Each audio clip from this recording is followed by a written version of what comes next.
Hello everybody, I am Roberto Ferrari from the University of Ferrara, and I'm here to tell you that to have elevated blood pressure is bad. It damages the heart, the brain, and the kidney. And the problem is that you do not feel the level of pressure in the pipes of your body. For this reason, hypertension or high blood pressure is considered the silent killer. This is because there is too much salt in your meal. So please, my message to you is please reduce the salt in your meal. Cook with less salt. Remember, this is an SOS. Step down with your salt. It's very important for your health. Of course, this can be done, and Dr. Shabir Mohammed will tell you how to do it. Thank you doctor Roberto Ferrari. നമ്മൾ ഇന്ന് സംസാരിക്കാൻ പോകുന്നത് നമ്മുടെ ഭക്ഷണത്തിൽ എന്തുകൊണ്ട് ഉപ്പ് നിയന്ത്രിക്കണം എന്നുള്ളതിനെ പറ്റി. നമുക്കറിയാം, ഒരു 25-30 വയസ്സ് കഴിഞ്ഞ ചെറുപ്പക്കാരിൽ ഭൂരിഭാഗം ആളുകളിലും വളരെയധികം ബുദ്ധിമുട്ടുന്ന സംഗതിയാണ് ഹൈ ബി പി.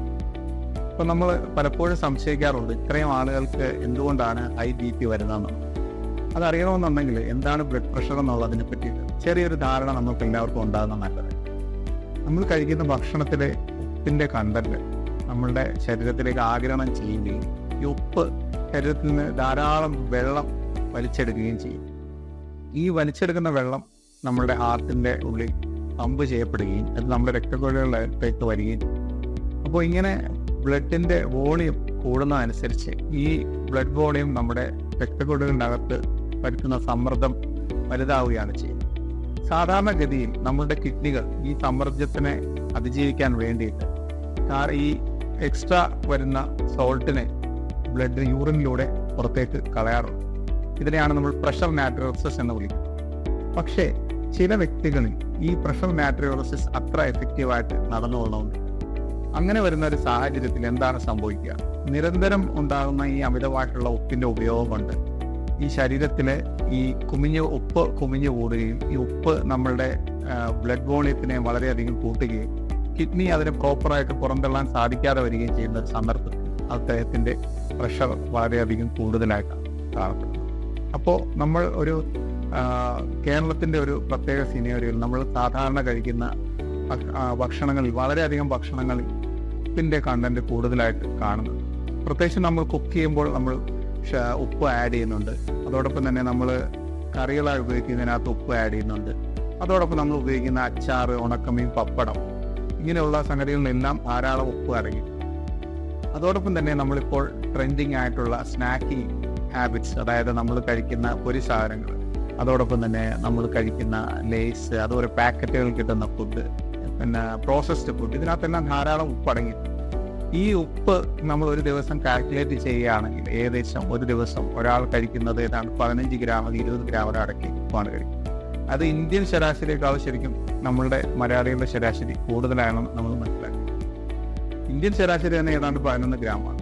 മലയാളികളുടെ ശരാശരി ഈ പറഞ്ഞ അതിനേക്കാൾ കൂടുതലാണ് നമ്മൾ കണക്കാക്കുന്നത്. ഇനി വേൾഡ് ഹെൽത്ത് ഓർഗനൈസേഷൻ എത്ര ഉപ്പാണ് നമുക്ക് റെക്കമെൻഡ് ചെയ്യുന്നതെന്നുള്ളത് നോക്കാം. വെറും 5 ഗ്രാം ഉപ്പാണ് ഒരു ദിവസം നമുക്ക് റെക്കമെൻഡ് ചെയ്തത്.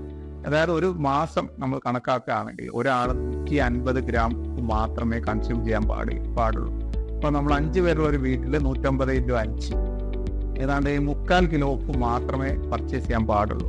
ഉപയോഗിച്ചിട്ടുണ്ട്. നമുക്കറിയാം നമ്മുടെ വീടുകളിലൊക്കെ എത്രത്തോളം ഉപ്പ് ഒരു മാസം കൺസ്യൂം ചെയ്യുക എന്നുള്ളത് ഓരോരുത്തരും നമ്മളൊന്ന് ആത്മവിചിന്തനം നടത്തിയാൽ മനസ്സിലാവും. അപ്പോൾ നമുക്ക് ഉപ്പിൻ്റെ കൺസംഷൻ കുറയ്ക്കുക എന്നുള്ളത് വളരെയധികം പ്രാധാന്യമുള്ള ഒരു സംഗതിയാണ്. കാരണം നമ്മൾ ഇന്നത്തെ കണക്കുകൾ സൂചിപ്പിക്കുന്നത് 3 ഒരാൾക്ക് ഹൈപ്പർ ടെൻഷനുണ്ട്. അപ്പോൾ ഈ ഹൈപ്പർ ടെൻസീവ് ആയിട്ടുള്ള ഇൻഡിവിജ്വലിന് എന്തൊക്കെ റിസ്കുകളാണ് നമ്മൾ ഭാവിയിൽ നേരിടേണ്ടി വരുന്നത് നമുക്കറിയാം. ഹൈപ്പർ ടെൻഷൻ ഒരു സൈലന്റ് ഡിസീസാണ്. അത് വർഷങ്ങളോളം നമ്മളെ സൈലന്റ് ആക്കി നമ്മളെ കൊന്നുകൊണ്ടിരിക്കും.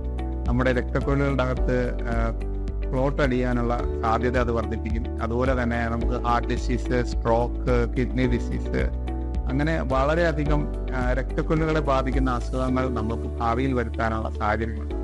അതോടൊപ്പം തന്നെ ഏറ്റവും പ്രധാനപ്പെട്ട ഒരു സംഗതിയാണ് ഹൈ BP കൊണ്ട് നമ്മുടെ തലച്ചോറിലെ രക്തധമനികൾ പൊട്ടി രക്തസ്രാവം ഉണ്ടാവുകയും അതുവഴി സ്ട്രോക്ക് ഉണ്ടാകുവാനും അല്ലെങ്കിൽ പെട്ടെന്ന് മരണപ്പെടാനും ഒക്കെയുള്ള സാധ്യത വളരെയധികം കൂടുതലാണ്. അതുകൊണ്ട് ഉപ്പിനെ നമ്മൾ വളരെയധികം നിസ്സാരമായി കാണരുത്. ഉപ്പിനെ എതിരായിട്ടുള്ള ഒരു പോരാട്ടം നമ്മൾ ആരംഭിക്കേണ്ട ഒരു കാലഘട്ടത്തിലൂടെയാണ് നമ്മൾ കടന്നത്. നന്ദി, നമസ്കാരം.